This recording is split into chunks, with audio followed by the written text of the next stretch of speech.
Saudara, begitu hebat ayat 4 pasal 13 ini.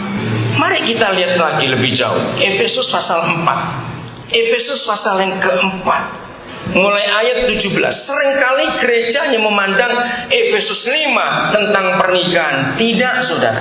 Seluruh kitab Efesus ini bicara tentang pernikahan. Sebab di kitab Efesus ini pertama kali dan dengan begitu jelas Yang Maha Kudus menyampaikan firman bahwa Yesus kepala gereja itu mempelai laki-laki dan gerejanya mempelai perempuannya. Belum ada kitab lain yang membahas kitab itu, baru kitab Efesus. Maka itu buat saya kitab Efesus adalah kitab pernikahan juga. Nggak cuma pasal 5-nya, tapi seluruhnya.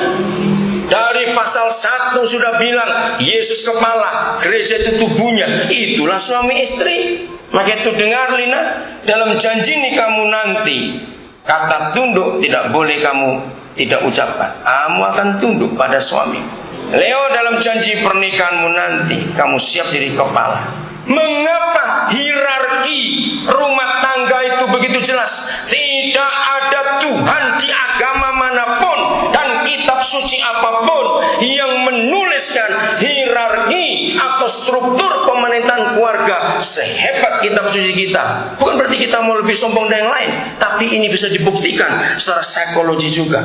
Hanya kitab suci kita yang mempunyai hierarki. Begitu menikah, istri itu hanya tubuh saja.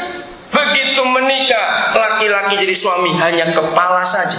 Kenapa istri potong kepala? Kenapa suami potong badan? Alasannya jelas dan dunia mengakui tidak mungkin dalam satu kapal ada dua nakoda. Iya atau tidak? Nah, ini hukum. Maka itu kalau dalam keluarga dua-dua mau jadi kepala, itu menakutkan, rumah tangga pasti rusak.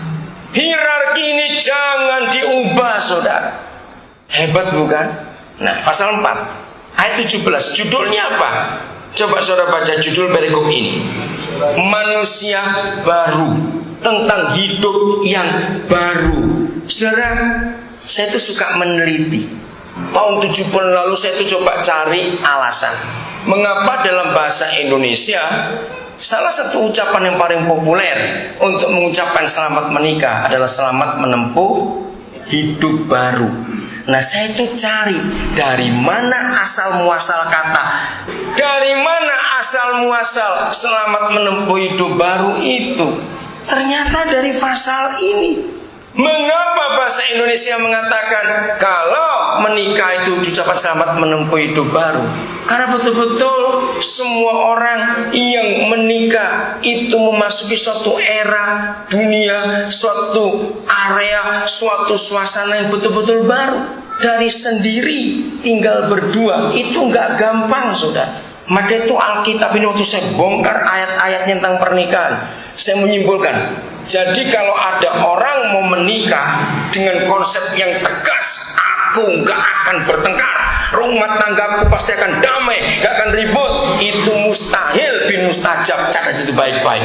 Tidak mungkin ada orang menikah nggak bermasalah. Tidak mungkin. Katakan dia. Yang satu suku aja bisa ribut, kalian dua suku berbeda. Batak dengan Jawa itu langit bumi. Ini mesti hati-hati ini. Loh, betul nggak? Tapi untung pengantin laki ini Batak Jawa. Selama saya kenal dia 13 tahun ini, saya nggak kelihatan Bataknya. Betul jatuh tersinggung saya ngomong ini orang Batak, saya minta maaf. Bayangkan yang satu suku aja sering ribut. Maka itu kesimpulan Alkitab. Kalau ada, ini saya bongkar semua ayat-ayat. Kalau ada orang ingin menikah tanpa ribut, firman Tuhan berkata, kawinlah dengan mayat, itu baru aman. Bayangkan saudara, kalau sampai Alkitab berkata kalau kamu nggak mau ribut, kawinlah dengan mayat, itu artinya pasti bermasalah. Tapi puji Tuhan, ada hukum yang mengatur. Kalau kita ikuti peraturannya, nggak akan bermasalah. Itu tadi hierarkinya. Leo, kamu kepala. Keputusan tetap di kepala, bukan di tubuh. Perut lapar, pingin makan, tapi tetap kepala memutuskan mau yang mana makanan. Nah, itu hierarkinya. Lihat aja tubuh kita sendiri. Tubuh nggak boleh ngatur apa-apa. Kalau sampai tubuh nggak mau diatur kepala, itu namanya Parkinson. Orang Jawa bilang buyutan, goyang terus karena dia nggak mau tunduk pada kepala, sudah rusak sarafnya. Maka itu rumah tangga kita harus tahu ini. Selamat menempuh hidup baru. Oke, kita masih bicara tentang tempat tidur. Bacakan ayat yang ke-23 lah. Oleh 23, 24 ya, ringkas bagian ini. Ayo, bacakan pengantin lagi. Supaya kamu dibaharui di dalam roh dan pikiranmu. Terus? Dan mengenakan manusia baru yang telah diciptakan menurut kehendak Tuhan di dalam kebenaran dan kekudusan yang sesungguhnya. Dengarkan yang sudah menikah maupun yang belum. Hanya ada dua area, dua bagian dalam hidup manusia. Begitu menikah harus diperbarui total. Satu, rohnya. Roh ini bicara hubungan dengan Tuhan. Anak-anak muda yang belum menikah, pelajari Alkitab. Orang benar harus menikah dengan orang benar. Anak terang harus menikah dengan anak terang. Orang penuh Roh Kudus harus menikah dengan penuh Roh Kudus. Katakan amin yang belum menikah. Orang-orang tua beritahukan pada anak-anak kita, karena ini perintah. Jadi kalau rohnya belum diperbarui, tidak boleh menikah. Akan hancur rumah tangga itu. Itu bicara soal hubungan dengan Tuhan. Dia percaya Tuhan atau tidak. Nomor 2, ini penting. Mengapa surga begitu implisit, begitu tegas, bahwa setelah kita menikah, waktu kita mulai menikah sampai seterusnya, roh itu bicara hati, otak bicara pikiran yang harus diperbarui. Maka itu dengarkan, yang sudah menikah tidak boleh ada kata-kata ini. Dulu di rumahku, papa mamaku nggak begitu. Awas, tidak boleh pakai kata dulu aku begini, dulu aku begitu. Setelah menikah diperbarui semuanya. Sebab dari hidup seorang diri menjadi berdua itu nggak gampang. Manusia itu punya kodrat yang berbeda. Laki-laki itu makhluk yang selalu berjalan dengan ide, pendapat, logika, dan otaknya. Maka kalau dengar laki-laki ngomong pasti menurut pendapat saya. Tapi kalau perempuan lain jalan dengan hatinya, dengan perasaannya. Maka itu kalau perempuan ngomong saya berkata menurut perasaan saya.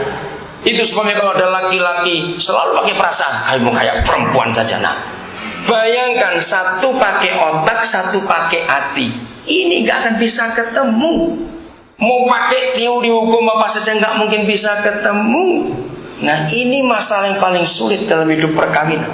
Saudara, apa saja dalam pernikahan kita akan berhenti. Cuma satu yang tidak pernah berhenti. Mencari duit akan berhenti. Kalau sudah tua kita pensiun. Kalau sudah tua cari duit terus itu mata duitan namanya. Seks pun akan berhenti. Ngurus anak pun akan berhenti. Semua yang akan berhenti. Satu yang tidak berhenti sampai kita mati, saling mengenal. Katakan amin. Maka itu kalau pernikahan itu dilambangkan sebagai pendidikan, maka pernikahan tidak akan ada pernah tanda ijazah lulus. Betul tidak? Karena dua orang ini mau menikah berapa tahun pun gak akan pernah lulus. Terus belajar. Saudara, seumur hidup kami suami istri itu sudah lebih dari 20 kali menghadiri pernikahan emas 50 tahun. Pelayanan kami adalah pelayanan keluarga. Kami senang kalau diberitahu ada pernikahan, apalagi suruh melayan. 60 tahun perkawinan, kami sudah 5 atau 6 kali kami hadir. 70 tahun baru sekali waktu kami di Australia. Tapi akhir Oktober 2006 yang lalu, saudara, kami bersyukur diberi kesempatan hadir di pernikahan yang ke-80 tahun. Hebat sekali. Si kakek sudah 113 tahun, nenek umur 97. Sudah di kursi roda, tapi mereka masih bisa cerita guyon. Anak menantu sudah meninggal semua, yang merayakan cucu dan cicitnya.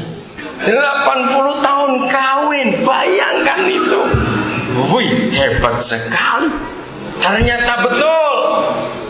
Mereka pun cerita 80 tahun tidur bersama, tetap belum saling kenal. Ada saja yang perlu dipelajari tiap hari. Bayangkan yang masih baru-baru kawin ini.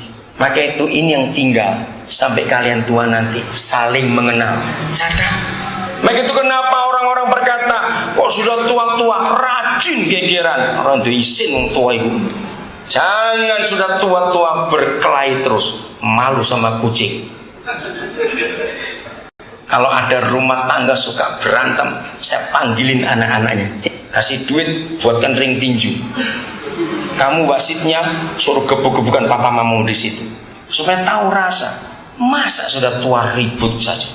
Kalau ada bertobat hari ini, pikiran diperbarui, roh diperbarui, masuk dalam rumah tangga pasti akan aman. 25 dengan cepat. Karena itu buanglah dusta dan berkatalah benar seorang kepada yang lain, karena kita adalah sesama anggota. Luar biasa. Dengar